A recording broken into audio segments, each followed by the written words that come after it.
तो नाज़रीन अस्सलाम वालेकुम। प्रोग्राम सिटी एट 10 में मैं हूं आपकी मेज़बान अना यूसुफ और ये मुस्कुराहट जो है हर पाकिस्तानी की थमने नहीं पा रही है और मेरे ख्याल से आज के शो की इससे बेहतर ओपनिंग कोई नहीं हो सकती थी, क्योंकि ऑलमोस्ट 14 से 15 घंटे तो गुजर ही गए हैं, लेकिन सब लोगों के हवास पर कल का मैच इस कदर सवार हुआ है कि जैसे ही आप ऑफिस एंटर हुए, ऑफिस में ही लोग बिल्कुल गेट से ही कल के मैच के डिस्कशन करते हुए नज़र आ रहे थे। और क्यों ना करें सब लोग, वाकई ये जीत का वो जश्न है जो कि तारीख रकम कर चुका है।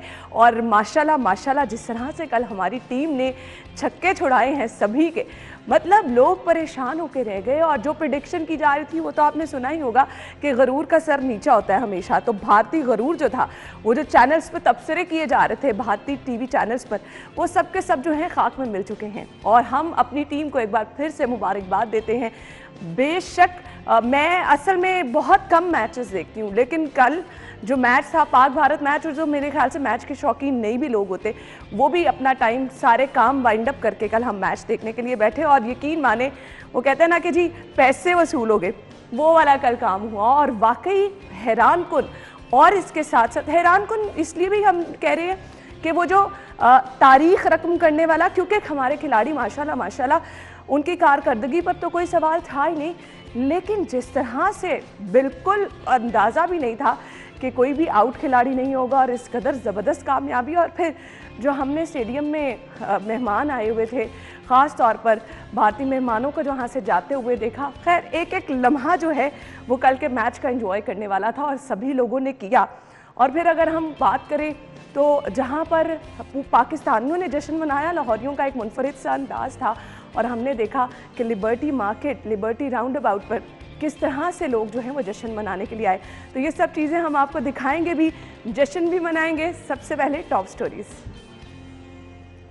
बड़ा टूर्नामेंट, बड़ी जीत। वर्ल्ड कप में पहली बार भारत को 10 विकेटों से इबरतनाक शिकस्त का।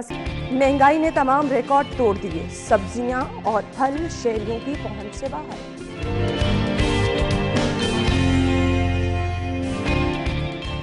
शहर में पतंगबाजी ना रुक सकी, शहरी चेहरे पर डोर फिरने से जख्मी हो गया।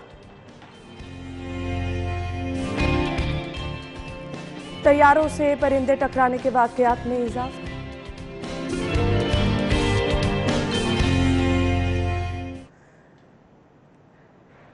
टॉप स्टोरीज आप जान चुके हैं। आज की खबरों को हम डिटेल में डिस्कस करेंगे। स्टूडियो में हमारे साथ हमारे सीनियर रिपोर्टर शाहिद सिप्रा साहब मौजूद हैं। अस्सलाम वालेकुम। वालेकुम अस्सलाम। क्या हाल चाल है आप? अल्लाह का शुक्र, बिल्कुल ठीक ठाक। बहुत बहुत मुबारक हो शाहिद सिप्रा साहब, कल के मैच की जीत पर क्या कहेंगे आप? बिस्मिल्लाहिर्रहमानिर्रहीम। देखें, सबसे पहले तो अल्लाह ताला का हमें शुक्र अदा करना चाहिए कि पाकिस्तानी टीम ने जिस तरह मैच खेला और उसके बाद उनको जिस तरह खूबसूरत कामयाबी मिली है, और जिस तरह आप भी मुस्कुरा रही थी, ये मुस्कुराहट आज सारे पाकिस्तानियों के चेहरे पर, करोड़ों आवाम जो है वो खुश हो रही है। बेसिकली ये T20 वर्ल्ड कप है, लेकिन इंडिया के साथ जब हमारा मैच होता है तो उसी को ही वर्ल्ड कप का फाइनल मैच कंसीडर किया जाता है, क्योंकि दोनों तरफ से, पाकिस्तान की तरफ से कह रही हैं कि आगे जो भी कुछ होता हो जाए, कल वाले मैच की जीत का जो मजा है ना, वो आप कभी नहीं भुलाया। हाँ, अब वो कह रहे हैं ना कि अच्छा खेले, बस ठीक है, अच्छा खेल के आ जाए, लेकिन हमने जीत लिया है। बेसिकली ये जो पाकिस्तान और भारत के दरमियान जो होने वाला मैच होता है, इसमें हमेशा दोनों ममालिक की जो आवाम है उनका जोश और जज्बा, और उसके साथ मैच देखने के लिए देखें ना आप, लाहौर में मुख्तलिफ मकामात पर बड़ी स्क्रीन्स लगाई गई, इसी तरह आपके बड़े बड़े जो शहर हैं वहाँ पर भी स्क्रीन्स दिखाई गई। इसकी क्या वजह थी कि एक मैच था, लेकिन अभी ना वो सेमीफाइनल है ना वो फाइनल है, लेकिन उससे पहले हम उसको फाइनल कंसीडर कर रहे हैं। हाँ। और उसके बाद देखें कि जिस तरह खेला पाकिस्तानी टीम ने, और जीत जो है उनका मुकद्दर बनी, और अब उसको सेलिब्रेशंस या उसको मनाना या उसकी खुशी मनाना हमारा हक बनता है, जो कि आपकी तारीख का हिस्सा बन जाती हैं। और माशाल्लाह माशाल्लाह से ये मैच जो है वाकई तारीख रकम कर चुका है, तारीख का हिस्सा बन जाएगा। कुछ झलकियां हम आपके साथ शेयर करते हैं। जी नाज़रीन, आपने ये देखी किस तरह से जो है वो शानदार आगाज किया गया। अच्छा शाहिद सिप्रा साहब, आपने ये देखी एक के बाद जो एक विकेट गिरी, ये जो आगाज हुआ और हमने जो प्लानिंग अपनी टीम की देखी, आगाज ये जो जबरदस्त हुआ, ये कितना मैटर करता था? देखें, बिल्कुल इसी तरह उनका बैटिंग लाइन देखें ना इंडियन टीम की, तो आप में उसका शर्मा का, रोहित शर्मा जो है वो बड़े स्ट्रॉन्ग बैट्समैन है उनके, उसके साथ जो कोहली है उसका खेलना, ये दोनों जो हैं अगर ये खेल जाएं, पिच पर खड़े हो जाएं कुछ देर के लिए, तो बड़े ख़तरनाक साबित होते हैं, और माजी में होता भी रहा है। अब सबसे इम्पोर्टेंट बात यह है कि इस मैच में आप देखें कि तारीख बनी है, एक तारीख रकम की गई है कि पाकिस्तान कभी भी नहीं जीता था लेकिन जब जीत उसका मुकद्दर बनी है तो कितनी खूबसूरत जीत जो हमारे हक में आई और हम किस तरह वो जीते हैं। दूसरी बात, उसके बाद शर्मा का आउट होना, फिर उसके बाद राहुल का जो है वो आउट होना, ये दो बैट्समैन जब उनके आउट हुए तो उसके बाद थोड़ा सा उनका मोराल डाउन हुआ। उसके बाद आए एक और बैट्समैन, उनकी जानिब से जब 2 छक्के लगातार हमारे जो बॉलर है उसको लगाए गए तो इंडियन टीम का जो मोराल है दोबारा बुलंद हुआ। पाकिस्तानी टीम जो है उस वक्त तो पाकिस्तानी क्राउड, जब पाकिस्तानी आवाम जितनी थी वो उसको देख रही थी, लेकिन जब एंड की तरफ ओवर्स जा रहे होते हैं तो हर टीम की कोशिश होती है कि मैक्सिमम स्कोर बनाया जाए, और बॉलिंग लाइन की टीम होती है वो चाहती है कि मैक्सिमम उनको रोका जाए, कम से कम स्कोर हो ताकि उसको चेज़ करना आसान हो। यहाँ भी यही हुआ, लेकिन जब शादाब ने बॉल की और उसके बाद खुद ही उसी को कैच आउट हुआ, उसके बाद कोहली का दोबारा आउट हो जाना, ये कोहली अगर कुछ देर और खेल जाता तो मेरे ख्याल में मुश्किल हो जाती, स्कोर ज़्यादा हो सकता था, लेकिन उसका आउट होना भी पाकिस्तान के लिए जीत जो है उसमें अहम किरदार रहा।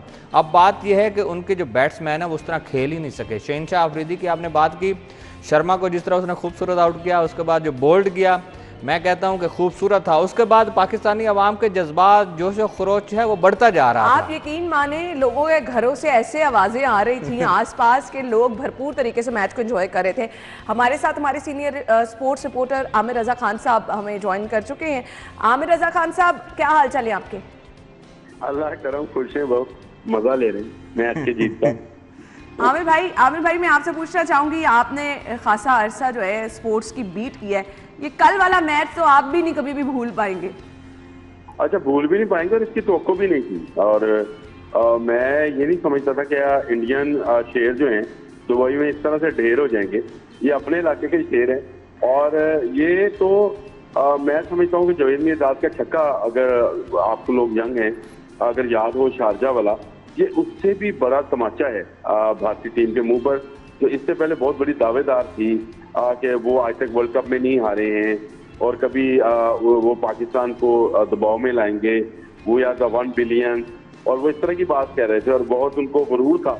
और सारा गुरूर जो है वो 2 लड़कों ने सिर्फ हाथ में मिला दिया। और उसके बाद जो मीम्स बन रही हैं, असल में जब आपकी कॉल आई तो मैं वही मीम देख रहा था तो उसी को एंजॉय कर रहा था, इसलिए पूछता। सोशल मीडिया पर तो लोगों का जोश नहीं संभाले संभाला। आमिर भाई, मैच की जीत का आप क्या नतीजा निकालते हैं? क्या प्लानिंग बहुत ज़बरदस्त की गई थी? हमने दोनों खिलाड़ी जैसे ही मैदान में आए और उनकी हमने बॉडी लैंग्वेज देखी, उनका हमने कॉन्फिडेंस देखा, कल ईच एंड एवरीथिंग कमाल हमें नजर आई पाकिस्तानी टीम की। ऐसे ही है कि बहुत जबरदस्त टीम परफॉर्मेंस थी और पूरी टीम जो है वो बहुत अच्छा खेली। सही। अच्छा आमिर भाई की कॉल जो है वो ड्रॉप हो गई है, तो हम शाहिद सिप्रा साहब की तरफ चलूंगी। मैं शाहिद सिप्रा साहब, जैसा कि मैंने कहा कि बॉडी लैंग्वेज पता चल जाती है, कल बड़े रिलैक्स हमारे दोनों प्लेयर्स नजर आ रहे थे और एक दूसरे को अच्छी तरह से समझ रहे थे। प्लानिंग उनकी इतनी ज़बरदस्त नजर आई कि वो रिलैक्स भी नजर आ रहे थे, किसी किस्म का कोई प्रेशर, बल्कि हमें इंडियन टीम पे बहुत प्रेशर नजर आ रहा था। देखिए बिल्कुल इसी तरह है। शहनशाह अफरीदी और उसके बाद बाकी जो बॉलर्स की जानिब से जब उनके विकेट्स उड़ाए गए और उसके बाद स्कोर को रोका गया 150, अमूमन ये होता है कि 200 तक या 180 प्लस हो तो उसके बाद मैच जो है बनता है। ये भी अगर 180 या 170 प्लस होता स्कोर तो फिर मैच बनता। देखना हमने 2 ओवर्स पहले इसको खत्म कर लिया। अब आपने बात की कि प्लानिंग जरूर होती है, आप उसको ओपन करने जा रहे हैं और 2 बैट्समैन जिनको, अच्छा, कुछ लोग तनकीद भी कर रहे थे, कुछ एक्सपर्ट्स भी तनकीद कर रहे थे। देखें आप पहले ओवर में अगर बाउंड्री लगा रहे हैं, पहले ओवर या दूसरे ओवर में आप छक्का मार रहे हैं, इसका क्या मतलब है कि आपका हौसला जो है वो बुलंद है, आने वाला जो प्लेयर है उसका हौसला बुलंद है, वो किस तरह खेल रहा है। बात रही कि आपने कॉन्फिडेंस के साथ, मैं आपको बताता हूँ कि न्यूजीलैंड का आना और फिर वापस जाना, उसके बाद इंग्लैंड का अनाउंस करके फिर ना आना, ये जो मिली हुई चीज थी, इसमें भी भारत का नाम जो है वो आता रहा कि उसकी साजिश है और वो करता भी है, इसमें कोई दूसरी राय भी नहीं है। ये तमाम तर चीज़ें और एक गुस्सा भी आप समझ लें और जो मामलात भी देख लें कि आपका बैन अवी सतह पर आपकी क्रिकेट को किस तरह देखा जा रहा है, तो ये मामला चले और उसके बाद जो एक हौसला बना वो आपके सामने है कि इंडियन टीम जो है वो आपका एक प्लेयर भी नहीं आउट कर सकी। तो ये मेरे लिए बड़ी हैरान कुन बात थी। हालांकि माजी में तो हम लोग जो हैं बड़े आसानी से आउट भी वो करते हैं और बड़े आसानी से वो जीत भी जाते थे। तो इस तरह आपने बिल्कुल ठीक कहा, एक तरतीब बनाई गई होगी, पहले डिस्कशन हुई होगी और फिर प्लेयर्स का कॉन्फिडेंस के साथ खेलना जो है वो बड़ा मैटर करता है। और आपके सामने देखें कि कैप्टन आए या फिर नाइब कैप्टन, दोनों ने खेला और दोनों ही जो है उन्होंने आप 2 ओवर पहले स्कोर मुकम्मल किया और वो जीत जो है आप उसके। अच्छा, फिर दूसरा देखें कि इंडियन कैप्टन विराट कोहली की जानिब से जो उनको मुबारकबाद दी गई है, जो उनको गले लगाया गया है, अच्छा, जिस तरह उनको अप्रिशिएट कर रहा है, जिस तरह और उसको सभी लोग जो है वो सराहनीय, ये करना भी चाहिए, ये बड़ा अच्छा जो है मैसेज था। हालांकि करोड़ों आवाम जो है, जिस तरह हाजी आमिर रजा साहब कह रहे थे कि सोशल मीडिया पे क्या चल रहा है, देखिए वो हमारा हक बनता है। अगर आज हम हारे होते, इंडिया जीता होता, तो ये वहां पर यही कुछ चल रहा होता जो आज पाकिस्तान में चल रहा है, ये उसको साइड पर रखें। लेकिन ग्राउंड के अंदर या उस स्टेडियम के अंदर खड़े जो लोग खेल रहे हैं, उनके जज्बात देखें कि एक बंदा जो बुरी तरह जिसको शिकस्त हुई है और उसको पता भी है कि उनकी आवाम ने उनकी टीम के साथ इसके बाद क्या करना है, उनके जो एनालिस्ट हैं या तजियाकार जो पहले कह रहे थे कि हमारा इनसे मुकाबला ही नहीं है, हम तो बड़े आसानी से जीत जाएंगे, उसके बाद उनके साबिक जितने प्लेयर्स हैं वो आज पाकिस्तानी टीम को अप्रिशिएट कर रहे हैं। तो उसके बावजूद इंडियन कैप्टन का हमारे पाकिस्तानी कैप्टन से मिलना और फिर उसके बाद रिजवान को जिस तरह उन्होंने गले लगाकर अप्रिशिएट किया है, मेरे ख्याल में ये ग्राउंड का बहुत, हाँ, ये ग्राउंड की बड़ी खूबसूरती थी कि उसके अंदर खड़े हो गए। अच्छा, हाफिज शहबाज हमें ज्वाइन कर चुके हैं। हाफिज शहबाज, सबसे पहले तो बहुत बहुत मुबारक हो आपको, आप स्पोर्ट्स की बीट करते हैं। कैसा लगा आपको कल का मैच और फिर शायकीन का हमने कल जश्न देखा, उसके बारे में बताइएगा। ओवरऑल कैसा आपने शायकीन का जश्न देखा? पहले तो बहुत शुक्रिया है ना आपको भी और पूरी कौम को, पूरे लाहौरियों को बहुत बहुत मुबारक हो। मेरा ख्याल है 12 साल का था जब से ख्वाहिश है कि पाकिस्तान वर्ल्ड कप में इंडिया को शिकस्त दे। 1992 में पहली मरतबा पाकिस्तान इंडिया के साथ वर्ल्ड कप में मध्य मुकाबला आया था और आज मैं 29 साल के बाद पाकिस्तान ने शिकस्त दी है, तो इसकी जो खुशी होगी वो तो आपको अंदाजा लगा सकती है खुद, क्योंकि सिर्फ हम आईसीसी चैंपियंस ट्रॉफी में जरूर हरा सके थे।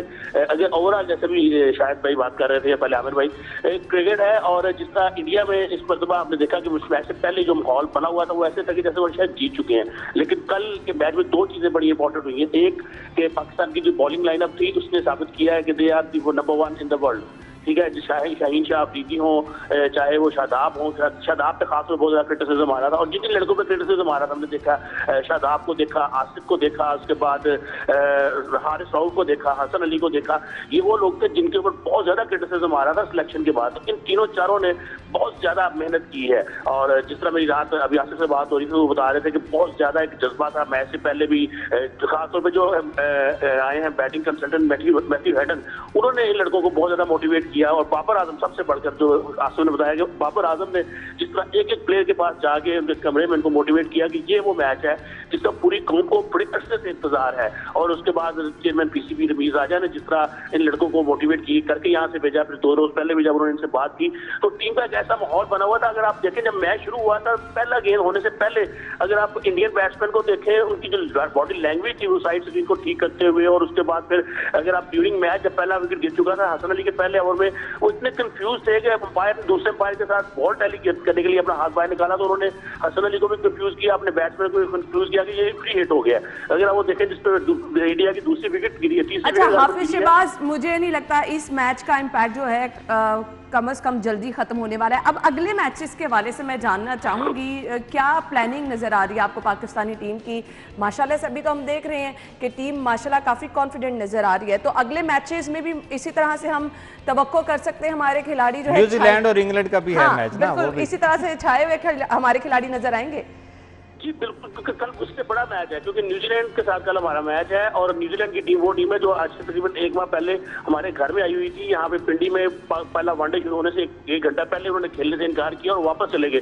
तो वो मैच एक्चुअल मैच है जिसके लिए सारी कौम का इंतजार था। बल्कि हमने सुना भी, लोगों ने ये भी कहा कि भारत से ज्यादा बड़ा मुकाबला हमारा न्यूजीलैंड के साथ है। शुएब अख्तर ने कहा, वसीम अकरम ने कहा और बहुत से लोगों ने सोशल मीडिया पर भी, मुख्तलिफ चैनल पर भी। तो कल वो मैच है और इस वक्त अगर हम देखें तो पाकिस्तान टीम ये मैच जीतने के बाद अभी शेन वॉन ने ट्वीट किया है कि उनका कहना था कि अब पाकिस्तानी टीम जो है उनकी भी फेवरेट है और इस वर्ल्ड कप की भी फेवरेट है, तो अभी पहला मैच खेलने के बाद। तो कल बहुत बड़ा मैच होगा। ऑब्वियसली न्यूजीलैंड की टीम इस वक्त नंबर 1 टीम है वर्ल्ड में, सबसे अच्छी टीम गिनी जाती है, स्पेशली शॉर्टर फॉर्मेट, चाहे वनडे हो या T20 हो। तो कल एक अच्छा मुकाबला देखने को मिलेगा। और जब कल मैच के बाद बाबर आजम ने जो खिलाड़ियों के साथ खिताब किया, उन्होंने कहा कि इसको सेलिब्रेशन जरूर करें लेकिन ये सेलिब्रेशन बस यहीं तक रहे, हमें आगे जाना है, हमें आगे निकलना है। उसके बाद जो सकलैन मुश्ताक ने इन लड़कों को समझाया है, जो उनका एक वीडियो भी सामने आई जिसमें वो कह रहे हैं कि जो आपने अच्छा किया है उसको ऑब्जर्व करें और जो छोटी छोटी गलतियां हुई हैं उनके ऊपर काम करें। तो आज वो के पाकिस्तानी टीम मुकम्मल तौर पे आराम करेगी, लेकिन कल पाकिस्तान का दूसरा बड़ा मुकाबला है और अगर कल पाकिस्तानी टीम ये मैच चलिए जी, दूसरा बड़ा मुकाबला और इसके लिए भी हम दुआ गो हैं। बहुत बहुत शुक्रिया, हाफिज शहबाज हमारे साथ मौजूद थे।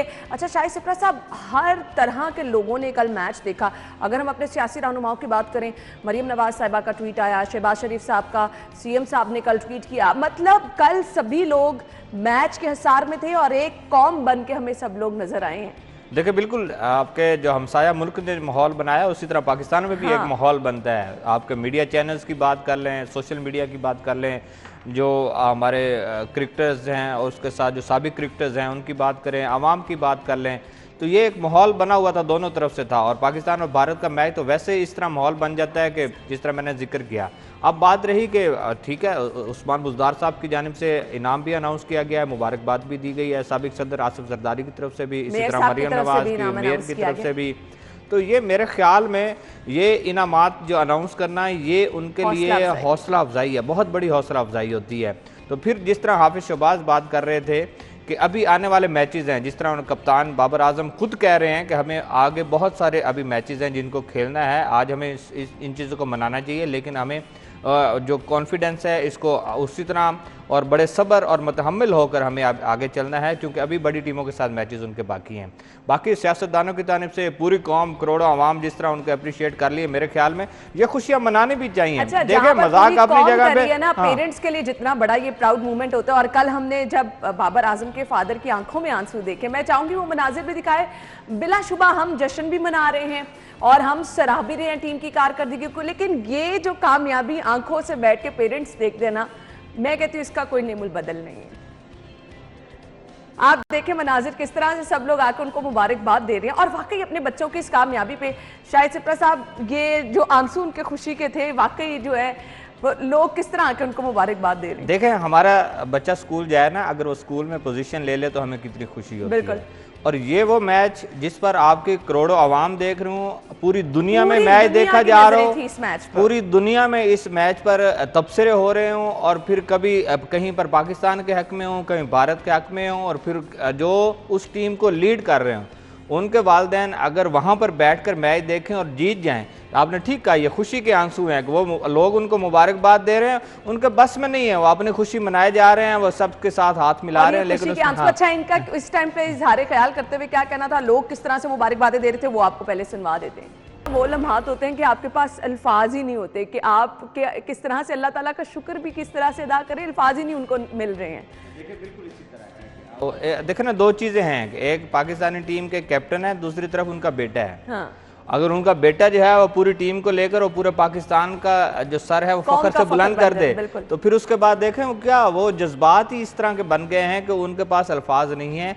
और अब मेरे ख्याल में इस तरह की ये हमें जो सेलिब्रेशंस हैं ये करनी भी चाहिए, और आइंदा जो टीमें आ रही हैं हमें दुआ फिर करनी चाहिए कि खास तौर पे न्यूजीलैंड के लिए इसी तरह होना है। ये भारत पाकिस्तान को आप भूल जाएं, अब न्यूजीलैंड के साथ लोग के मैच का कोई जोड़ नहीं। हाँ, लेकिन मैं आपको बता रहा हूँ जज्बा, अभी देखिएगा, अभी मैच होने वाला है, अगर न्यूजीलैंड सामने, न्यूजीलैंड के साथ भी इससे ज्यादा होना है। उसकी वजह क्या है कि आप घर में आए और घर में आकर फिर वापस चले गए, और आपको सारी सिक्योरिटी मिली, आपको स्टेट के ने जो आपको सिक्योर किया, उसके बाद जो मामला देखेगा उसके बावजूद चले उसका मजा फिर अभी चखने के चंद घंटे पहले आप चले जाएं, और अगर वो मैच आमना सामना होता है और उसके बाद पाकिस्तान जीतता है, हाँ। तो फिर आप मुझे यहीं पे हम बैठे होंगे, फिर मुझे बताइएगा कि सोशल मीडिया या पाकिस्तानी अवाम वो ज्यादा मना रहे थे या ये मना रहे थे। सोशल मीडिया पे जो चल रहा है सब कुछ, जिस तरह से लोग एंजॉय भी कर रहे हैं, और जो मीम्स है वो भी हम आपको दिखाएंगे।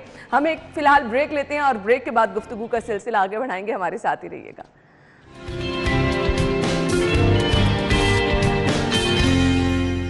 तैयारों से परिंदे टकराने के वाकयात में इजाफा होता चला जा रहा है, और अभी गुज़िश्ता रोज हमने सईद का बीपर भी किया था और काफी डिटेल में ये जाना था कि क्यों इतने बड़े मामले को नजरअंदाज किया जा रहा है।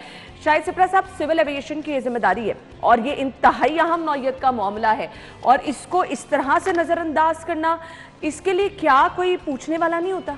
देखें, आपके ना सिर्फ जो पाकिस्तानी एयरलाइंस है बल्कि आपकी जो बैन अल-अक़वामी एयरलाइंस हैं, उनके जहाज़ जो हैं उनको भी नुकसान पहुंचा है। उसकी वजह क्या है कि सिविल एविएशन आप जितना मर्जी काम कर ले, एयरपोर्ट की सराउंडिंग में इर्द गिर्द अब आबादी कायम हो चुकी है, और वहाँ पर इस तरह के कूड़ा क्रिकेट आपको मिलेगा, और चील और कौवे और ये परिंदे जो हैं चुरिंद परिंद के लिए वहाँ इस तरह की चीज़ें अवेलेबल होंगी, तो फिर ये सारी चीज़ें हों। या फिर सिविल एविएशन अपने और डिस्ट्रिक्ट गवर्नमेंट के साथ मिलकर कोई इस तरह का ऑपरेशन करे कि वहाँ पर ना कूड़ा जमा हो, ना चुरिंद परिंद के लिए कोई ऐसी ग़िज़ा दस्तयाब हो जिसकी वजह से ये परिंदे वहाँ पर, देखें परिंदे कहाँ पर आएंगे, जहाँ से उनको दाना दुनका मिलेगा, जहाँ पे उनको खाने पीने की कुछ चीज़ें मिलेंगी। तो एयरपोर्ट की सराउंडिंग में, एयरपोर्ट के अंदर तो ये मामला नहीं है, उसकी सराउंडिंग में जो आबादी है ये सारी चीज़ें तो वहाँ हो रही हैं। बिल्कुल तो इसलिए अगर खुदा न खास्ता अगर जहाज़ से परिंदा टकराता है तो जहाज़ों को नुकसान भी पहुँचाए। कई जहाज़ जो हैं वो ग्राउंड भी हुए हैं जिनको रोका गया, बाद में पुर्जाजात मंगवाकर उनको दोबारा जो है फ्लाई करने की इजाज़त दी गई है। इसी तरह यहाँ हुआ है कि 9 महीने के दौरान देखें 60 के करीब वाक़यात हो चुके हैं, उसके बावजूद खामोशी है। बिल्कुल सही। तो फिर क्या हम खुदा न खास्ता किसी बड़े हादसे का इंतजार कर रहे हैं? अच्छा, ये माजी में भी हुआ, आप फुटेजेस को देखें, हमारे पास भी होंगी फुटेजेस, सोशल मीडिया पर भी आती हैं कि किस कदर बड़ी तादाद में परिंदे वहाँ पर फिर रहे हैं, उनके झुंड के झुंड जो हैं वो आपको नजर आते हैं। आप एयरपोर्ट वाली रोड पे अगर एंटर हो जाएं, आपको शायद से प्रसाद वहाँ पर नज़र भी आते हैं परिंदे, अच्छे खासी बड़ी तादाद में अक्सर तो नज़र आते हैं, लेकिन पता नहीं जिनका ये काम है उनकी नज़रों से ओझल क्यों रहते हैं। उनका एक ही हल है कि आप उनके जो खाने पीने की चीज़ें हैं वो वहाँ पर अवेलेबल ना हो, और उसके बाद आप कोई ऑपरेशन करें।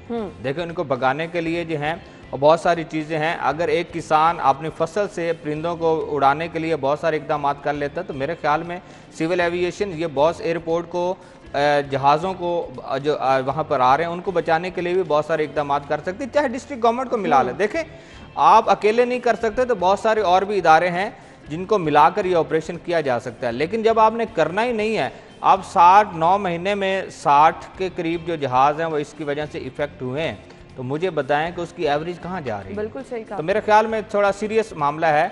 अगर खुदा न खास्ता अगर कोई इस तरह का हादसा हो जाए तो फिर देखिएगा, फिर ऑपरेशन भी होगा, फिर सराउंडिंग में चलान भी शुरू हो जाएंगे, इर्द गिर्द की आबादियां जो हैं वहाँ लोगों के दस्तक दी जाएगी घरों पर। सईद ने हमें ज्वाइन किया है, मैं उनसे जान लेती हूँ। सईद, 21 वाकयात इस तरह के अभी तक रिपोर्ट हो चुके हैं जनवरी से सितंबर तक, तो क्यों इसके लिए कोई सदेबाब नहीं किया जा रहा? कौन इसका रिस्पॉन्सिबल है? खुदा ना खास्ता अगर इसी तरह से वाकयात होते रहे तो क्या किसी बड़े हादसे का इंतजार किया जा रहा है? जी बिल्कुल ना, PIA ने जो अपनी रिपोर्ट जारी की है 9 माह की, उसके मुताबिक जो 60 हादसा है वो रूनुमा हुए परिंदे टकराने के, जिनमें लाहौर एयरपोर्ट है वो सर फहरिस्त है। और लाहौर एयरपोर्ट इंतजामिया के खिलाफ मुतअद्दिद बार कौमी व निजी एयरलाइन की तरफ से शिकायत है वो दर्ज भी करवाई गई, और जो हेडक्वार्टर है सिविल एविएशन अथॉरिटी का उसको लेटर भी लिखी गई, लेकिन उसके बावजूद जो इंतजाम है वो प्रॉपर नहीं किए जा रहे।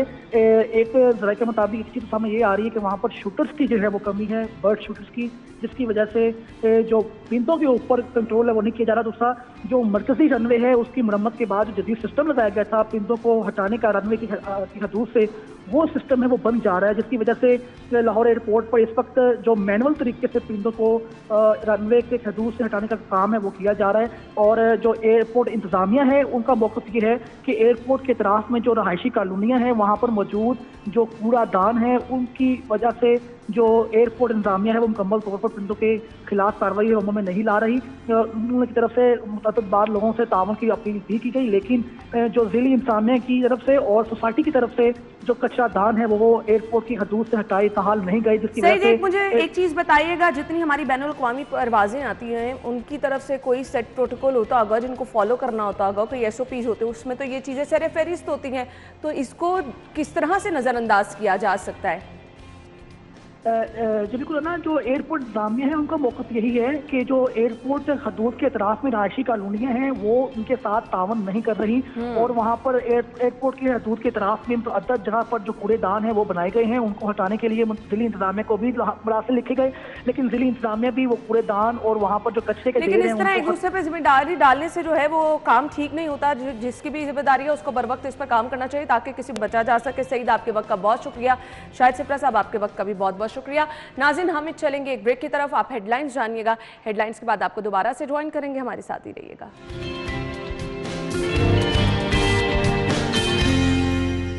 ब्रेक के बाद आपको एक बार फिर से प्रोग्राम में खुश आमदीद कहेंगे, और प्रोग्राम के इस हिस्से में हम शामिल करने वाले हैं अपने सेगमेंट्स, और सेगमेंट्स में सबसे पहले बात होगी शहर का मौसम किस तरह से हम देख रहे हैं बदलता चला जा रहा है, और अब तो अच्छी खासी सर्दी की शिद्दत लोगों को फील हो रही है। मैंने एक्चुअली लोगों को रास्ते में आते हुए जैकेट्स और स्वेटर्स भी पहने हुए देखा।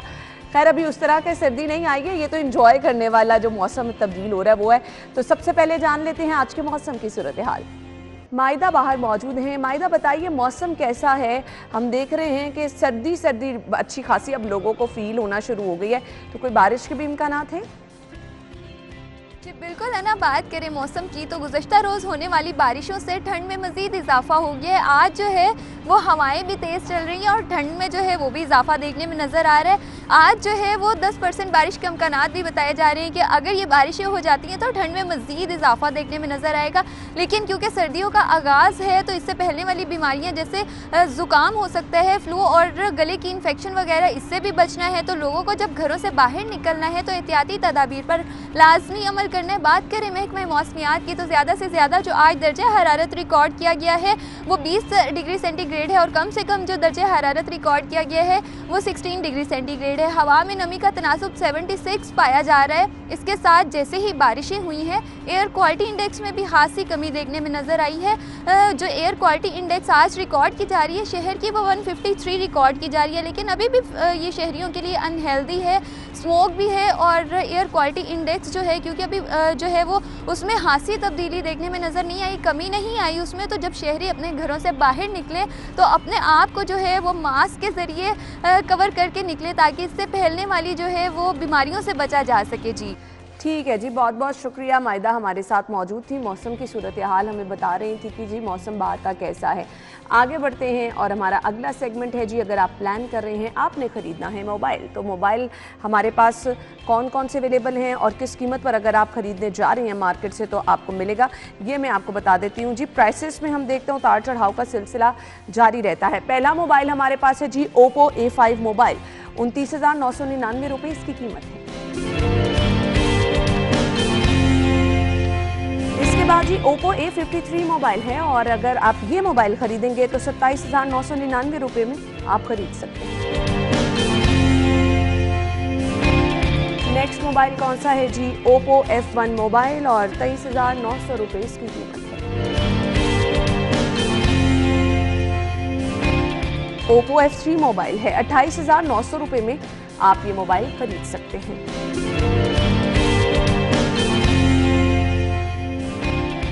और अब चलते हैं अपने अगले सेगमेंट की तरफ। मोबाइल रेट्स के बाद सब्जियों के रेट क्या हैं आज के भाव में?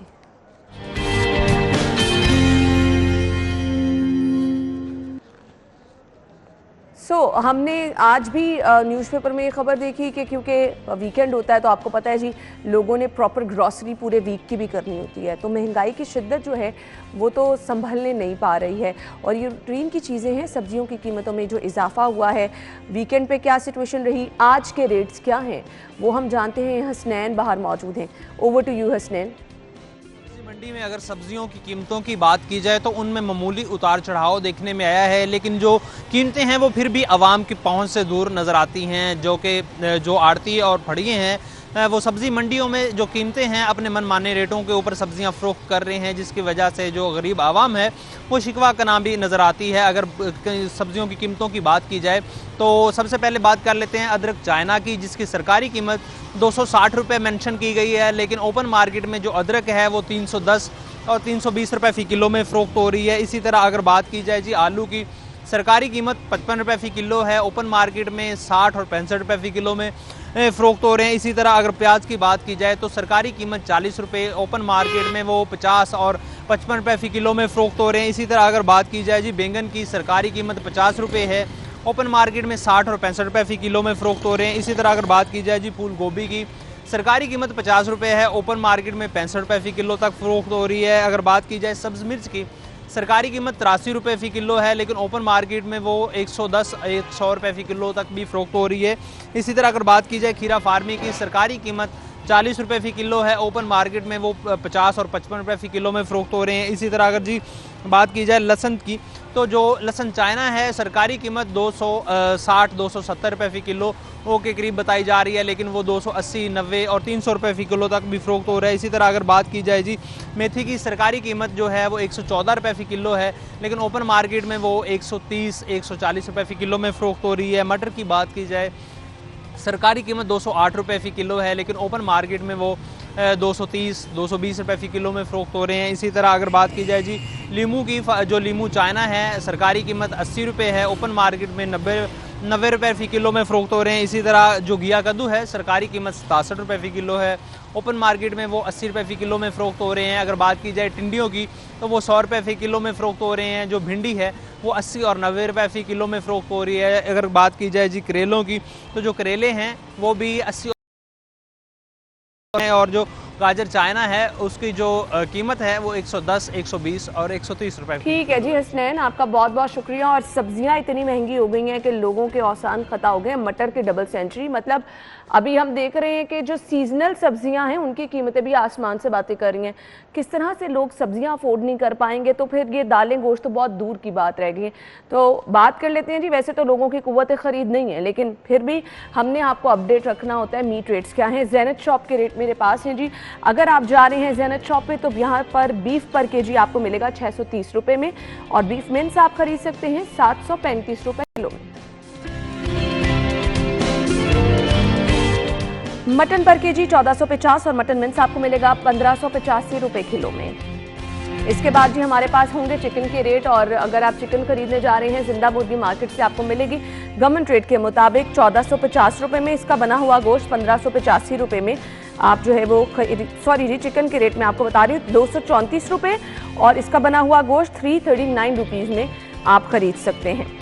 सो ये तो थे हमारे पास रेट्स। अभी हमारे पास एक अपडेट आई है और अपडेट आप तक पहुंचा देते हैं। मेट्रो बस के हवाले से है। तो मेट्रो बस को मुकम्मल तौर पर बहाल कर दिया गया है। आपको अहम खबर से हम आगाह कर रहे हैं। मेट्रो बस हमने गुज़श्ता रोज़ देखा कि कुछ वजूहात की बिना पर इसको महदूद भी किया गया था, और अब मेट्रो बस को मुकम्मल तौर पर बहाल कर दिया गया है। आपको अहम खबर से एक बार फिर से आगाह करते चलें। बहुत सारे मुसाफिरों को परेशानी का सामना भी रहा था क्योंकि मेट्रो बस को महदूद किया गया था। इंतज़ामिया ने रावी टोल प्लाजा की मुरम्मत और ट्रैक के कंटेनर्स उठाने के बाद सर्विस को बहाल कर दिया है। मेट्रो बस सर्विस कई रोज से महदूद जो था वो चलाई जा रही थी। इस हवाले से आपको अपडेट हम देंगे। फिलहाल ब्रेक लेते हैं, ब्रेक के बाद ज्वाइन करते हैं।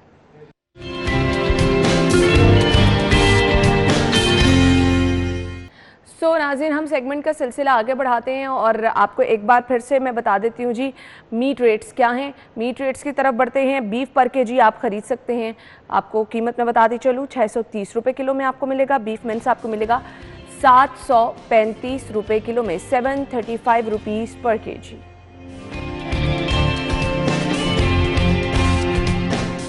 इसके बाद मटन पर केजी 1450 रुपये किलो में आप खरीद सकते हैं। मटन मिन्स आपको मिलेगा 1585 रुपये किलो में।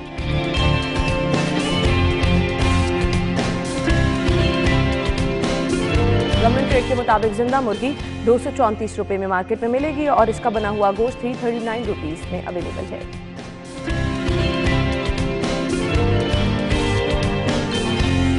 इसके बाद अंडों के रेट क्या हैं जी? रिटेल प्राइस के मुताबिक 170 रुपये दर्जन में आप अंडों की खरीदारी कर सकते हैं। अगर आप जाएंगे होलसेल पर तो 2 रुपये की कमी के साथ 168 रुपीज़ में आप अंडों की खरीदारी कर पाएंगे।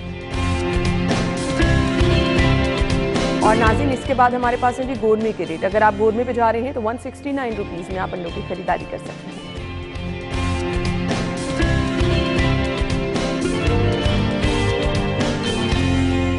जी, तो ये थी हमारे पास रेट लिस्ट जो कि आपके साथ शेयर की है। अब आपके लिए थोड़ी सी आसानी हो जाएगी। ऑल्दो हमने सब्जियों की कीमतें बताई जिनमें देखा गया कि अच्छा खासा इजाफा हुआ है।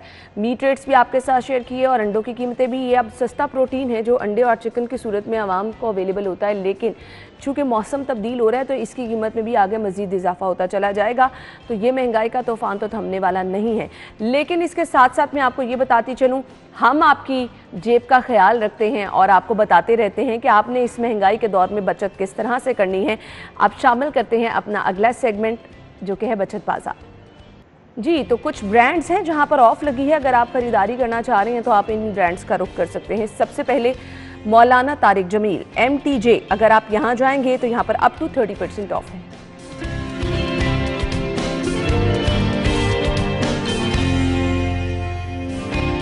B-Street पे अगर आप जाएंगे तो यहाँ पर जी अप टू 10% ऑफ है। ऑल्दो ये थोड़ी कम है, लेकिन यहाँ पर आप 10% जो है बचत कर सकते हैं।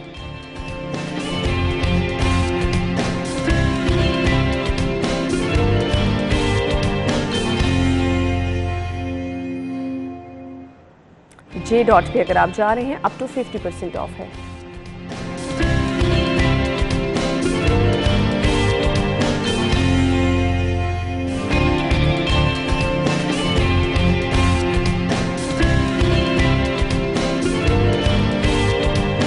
केसरिया पे अगर आप जा रहे हैं अप टू 50% ऑफ है।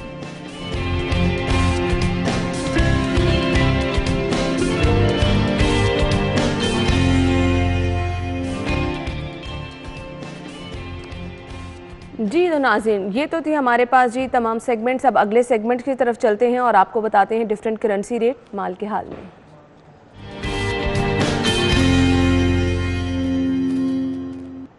आपको दिखाते हैं करेंसी रेट्स क्या हैं।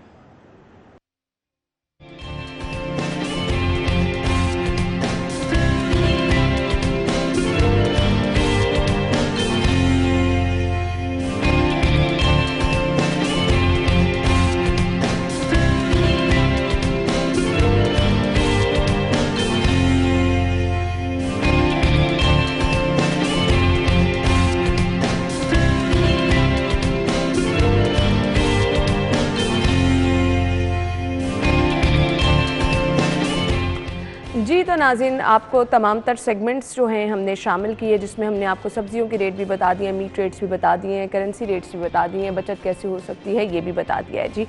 अब हमारे मेहमान जो हैं उनसे आपको मिलवाएंगे और प्रोग्राम का सिलसिला हम आगे बढ़ाएंगे, लेकिन फ़िलहाल एक ब्रेक लेते हैं और ब्रेक के बाद आपको ज्वाइन करेंगे। हमारे साथ ही रहिएगा।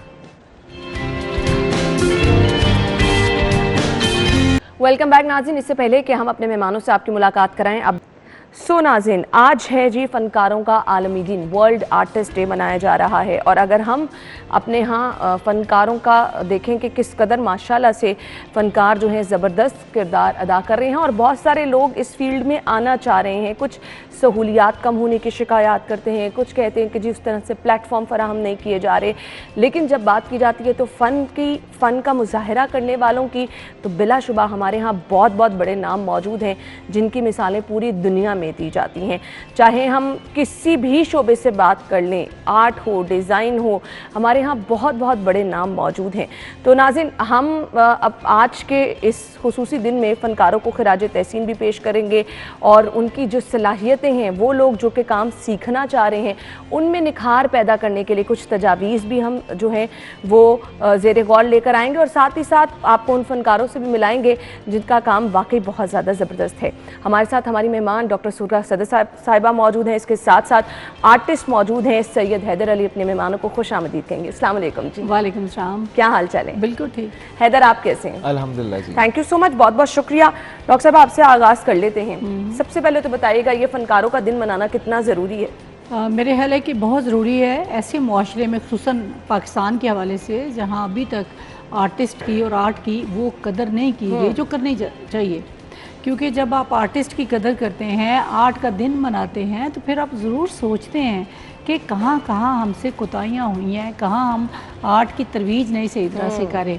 और आयशा, मैं आपको बताऊं कि जो मुआशरे आर्ट की तरवीज करते हैं, आर्टिस्ट को प्रमोट करते हैं, उसके लिए वो वसीले तलाश करते हैं, वो मुआशरे पुरअमन और ख़ूबसूरत मुआशरे होते हैं। बर्दाश्त होती है, उनमें रवादारी होती है, जमालियाती कदरें होती हैं। क्योंकि ये जो आर्टिस्ट हैं, ये असल में यही सफ़ीर हैं, क्योंकि ये मुआशरे में खूबसूरती को फैलाते हैं। लेकिन जब आप आर्टिस्ट और आर्ट का रास्ता बंद कर देते हैं, उन पर फतवे लगाने शुरू कर देते हैं, तो फिर यहाँ पे एक अजीब सोच पैदा होती है जो कि तकरीब की सोच है। अच्छा डॉक्टर साहिबा, मैं उस तरफ तो आऊँगी कि हमारे यहाँ आर्ट को प्रमोट उस तरह से नहीं किया जा रहा। पेरेंट्स भी सबसे बड़े कसूरवार हैं। बच्चे के अंदर आपके टैलेंट है, लेकिन आप बच्चे को इस फील्ड की तरफ आने नहीं देते हैं। आपका बच्चा बहुत अच्छा सिंगर बन सकता है, बहुत अच्छा आर्टिस्ट बन सकता है, बहुत अच्छा फनकार बन सकता है, बहुत अच्छा पेंटर बन सकता है, लेकिन पेरेंट्स कहते हैं कि जी हमने अपने बच्चे को डॉक्टर या इंजीनियर बनाना है। इस सोच को ख़त्म करने की ज़रूरत है। बहुत ही बुनियादी नुक्ता आपने बयान किया है कि हमारे यहाँ आप देखें जितने डॉक्टर्स और इंजीनियर्स इस वक्त मुआशरे में मौजूद हैं, आप कोई सर्वे करके देखें कि उनमें कितने फीसद लोग थे कि जो डॉक्टर और इंजीनियर बनना चाहते थे।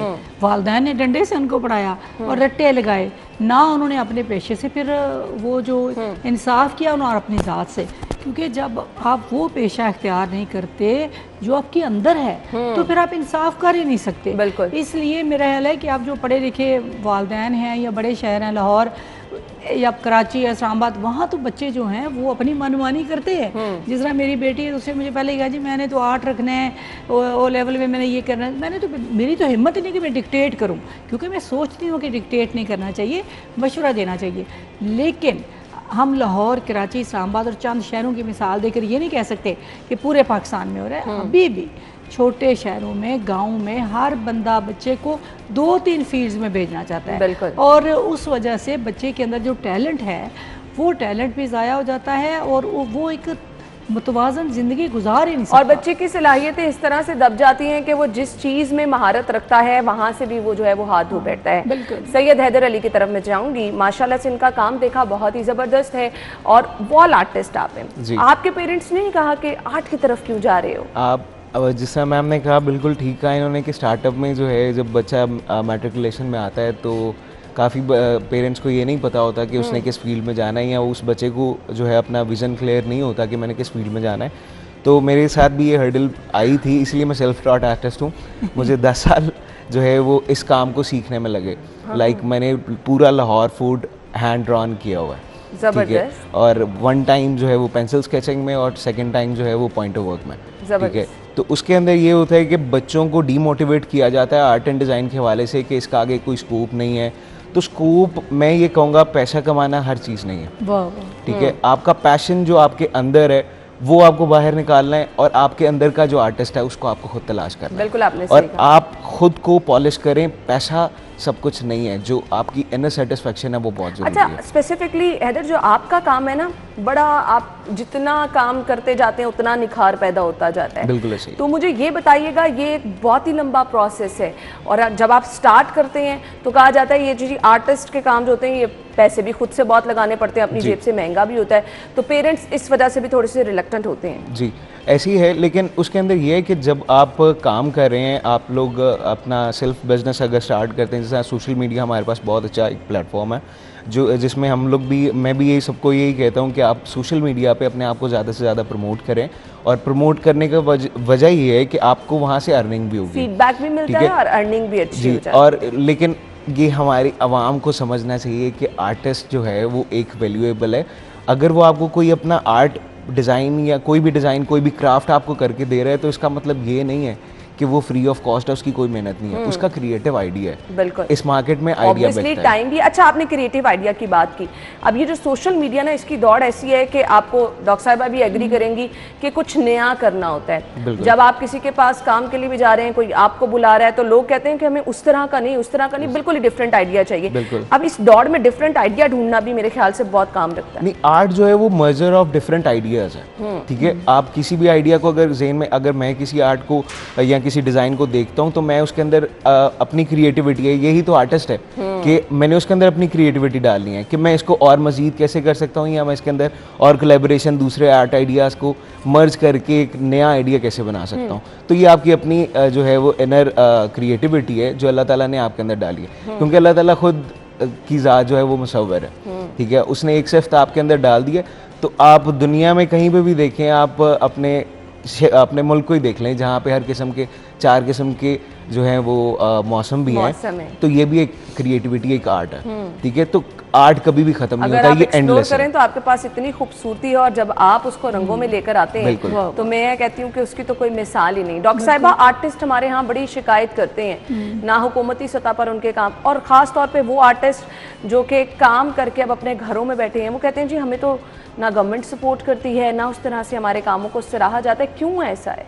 पहले आप मुझे ये बताएं कि आर्टिस्ट को आपने एक ही फील्ड में रखा है कि उसको पूरी जो उसकी एक डोमेन है बहुत बड़ी, क्योंकि हम फनकार को भी आर्टिस्ट कहते हैं, गुलूकार को भी आर्टिस्ट कहते हैं। हम तमाम आर्टिस्ट का जिक्र कर रहे हैं, तमाम का जिक्र करें। हाँ, तो हम गुलूकार हमारे देख लें तो वो कहते हैं कि जी हमारे यहाँ उस तरह से हमें खुल के अपॉर्चुनिटीज़ नहीं मिलती। हम दीगर फनकार देख लें, हमारे यहाँ बहुत बहुत बड़े नाम हैं जिन्होंने अपने अपने टाइम में बड़ा काम किया, और आज वो कह रहे हैं कि जी उस तरह से हमारी प्रमोशन ही नहीं। हाँ, मेरे ख्याल है कि ये कोविड की वजह से कुछ ऐसे मसाइल हुए आयशा, जिसकी वजह से तमाम जो फ़नकार हैं उनको मसाइल का सामना करना पड़ा।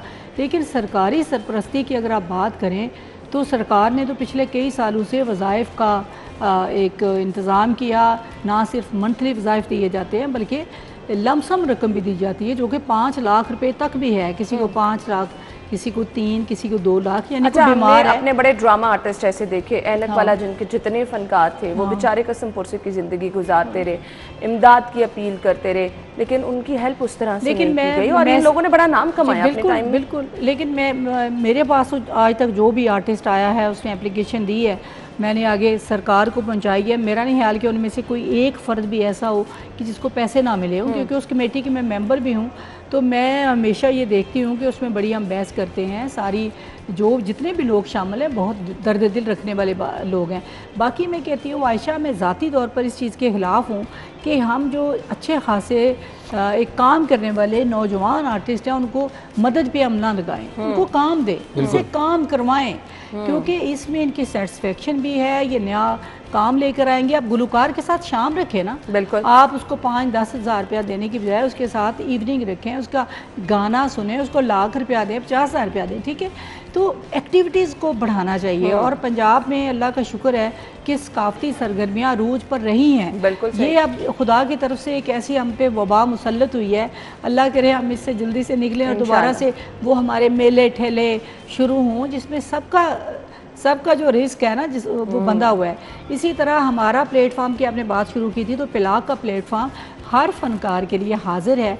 हमारे पास कोई भी फनकार आया है आज तक हमने उसकी कोशिश की है कि उसकी सुनवाई अगर हम खुद कुछ करें, वरना हुकूमत तक, सेक्रेटरी साहब तक करें।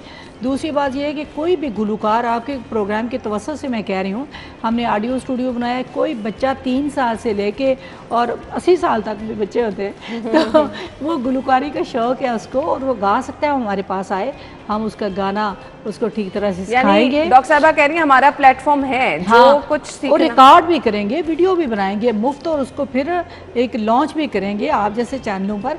और इसी तरह मुख्तलिफ क्लासेस हम शुरू कर रहे हैं जिसमें फनकार कैसे, ड्रामा कैसे लिखना है, आर्टिस्ट कैसे बनना है, खत्ताती की क्लासेस हम शुरू कर रहे हैं, क्योंकि आपको पता है ये फ़न थोड़ा सा पीछे जा रहा था, तो कोई सिखाने वाला नहीं था। इसी तरह शायरी के हवाले से कि उस्ताद और शागिर्द का रिश्ता जो वो ख़त्म होता जा रहा था, तो ये मुख्तलिफ बैठ के हम शुरू करें। हमारा प्लेटफॉर्म हाजिर है, प्लीज़ आप तशरीफ़ लाएँ, क्योंकि आप हमारी, यानी आप कोई आर्टिस्ट ये शिकायत नहीं कर सकता कि उनके लिए कोई प्लेटफॉर्म नहीं है, क्योंकि डॉक्टर साहिबा कह रही हैं कि पिलाक का प्लेटफॉर्म है, आप यहाँ पर आएँ और ज्वाइन कर सकते हैं। अच्छा जी, मैंने हैदर से बात करनी है, कुछ इनके प्रोजेक्ट्स हैं, रंग दे हुंजा, रंग दे लाहौर, ये क्या प्रोजेक्ट्स हैं, इनकी डिटेल मैं जानूंगी और मैं ये भी इनसे पूछूंगी कि ये इन्होंने किस तरह से सिर्फ और सिर्फ इस फील्ड का इंतखाब किया, लोगों का फीडबैक कैसा मिलता है। हम एक ब्रेक लेंगे, ब्रेक के बाद आपको ज्वाइन करते हैं।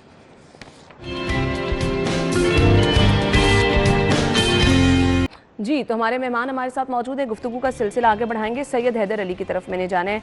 अच्छा, आपने बताया आपका जो अपना एक प्रोग्राम है जो आप लेके चल रहे हैं, आओ रंग भरें, और इसमें जी बहुत ज़बरदस्त अंदाज से ये प्रोग्राम लेके चल रहे हैं, कुछ इसकी डिटेल्स मुझे बताइएगा। जी, इसमें हम लोग जो है वो एक टीम वर्क कर रहे हैं, ठीक है। उसके अंदर मेरे पास डिफरेंट जो है फील्ड से आर्टिस्ट हैं, जिसमें म्यूज़िक टीम है, वीडियोग्राफर्स हैं, फोटोग्राफर्स हैं, तो हम सबको लेके चल रहे हैं साथ में। और जो बच्चे सीखना चाहते हैं हम लोग उनको भी सिखा रहे हैं, लाइक अपने साथ उनको मिला के। डॉक्टर साहिबा ने भी कह दिया कि जिन्होंने सीखना है, आर्ट में जो दिलचस्पी रखते हैं, और हमारे मेहमान सैयद हैदर भी कह रहे हैं जो सीखना चाहते हैं, प्लेटफॉर्म मौजूद है। हाँ जी, हमारे पास मौजूद है, जिसके अंदर हम लोग एडिटिंग भी सिखाते हैं और उसके अलावा म्यूरल आर्ट में हम अपने साथ लेके जाते हैं, क्योंकि डिफरेंट रेस्टोरेंट्स वगैरह हम लोगों ने डिज़ाइन भी किए हैं और पेंट भी किया है, जिसमें हमने एक प्रोजेक्ट में पार्टिसिपेशन की थी, रंग दे हुंजा रंग दे लाहौर, जिसमें हमने पूरे पाकिस्तान में यानी वॉल आर्ट किया हुआ है, ठीक है। जो कि KPK में हम लोगों ने रंग दे गिलियात का एक प्रोजेक्ट था, उसके अंदर मैंने पार्टिसिपेट किया था और हमारी टीम ने पार्टिसिपेट किया था और काफ़ी काम वहाँ पे भी सराहा गया। फिर उसके बाद एक रेस्टोरेंट अभी काफ़ी वायरल हुआ हुआ है, उसका नाम है ट्रक आइसक्रीम, तो वो काफ़ी ज़्यादा वायरल है वहाँ पे, क्योंकि एक कल्चरल जो है वो हेरिटेज को हम लोगों ने प्रमोट किया है।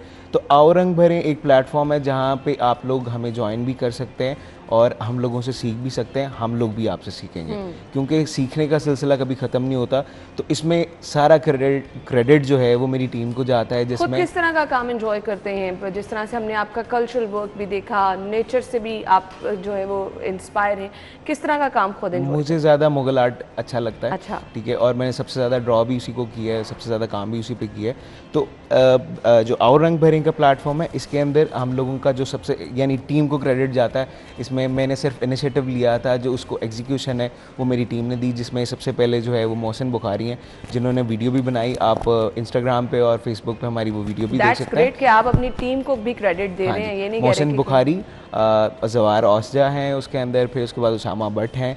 ठीक है, हमारी टोटल अच्छा, बड़ी इंटरेस्टिंग चीज़ हमें हैदर ने ये भी बताई है कि आप गूंगे बहरे बच्चों को भी सिखा रहे हैं। जी बिल्कुल, ये वाकई बहुत ये इनिशिएटिव है ही उनके लिए। बेसिकली जो स्टार्टअप था उन्हीं के लिए था।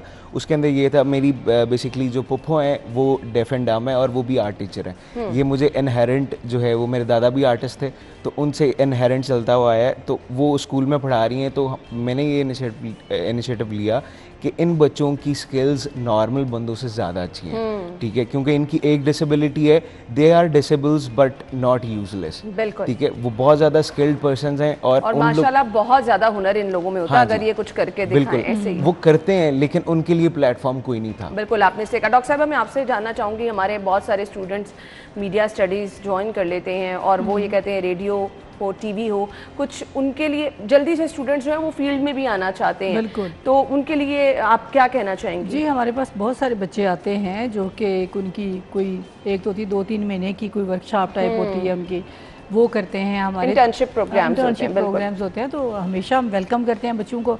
इसके अलावा आर्ट पे, कल्चर पे, किसी भी शोबे पे वो है एमफिल का थीसिस कर रहे हूँ, एमए का कर रहे हूँ, तो सारे काम छोड़कर मैं तो हमेशा बच्चों के लिए शाम को 8 बजे भी टाइम देने को तैयार हूँ। क्योंकि मैं समझती हूँ कि नई नस्ल के साथ जब तक आप जुड़ते नहीं हैं, उनसे मुकालमा नहीं करते, आप कामयाब नहीं हो सकते।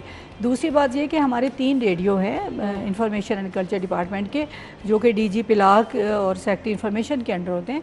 उनमें रेडियो लाहौर है, मुल्तान है, पिंडी है, इनमें भी नौजवानों को वेलकम करते हैं और हमारे मोस्टली 80% प्रोग्राम नौजवान करते हैं उनको। और दूसरा हमारी एक आर्ट गैलरी है बहुत खूबसूरत, उसमें आज तक हमने किसी से 10 रुपये नहीं लिए।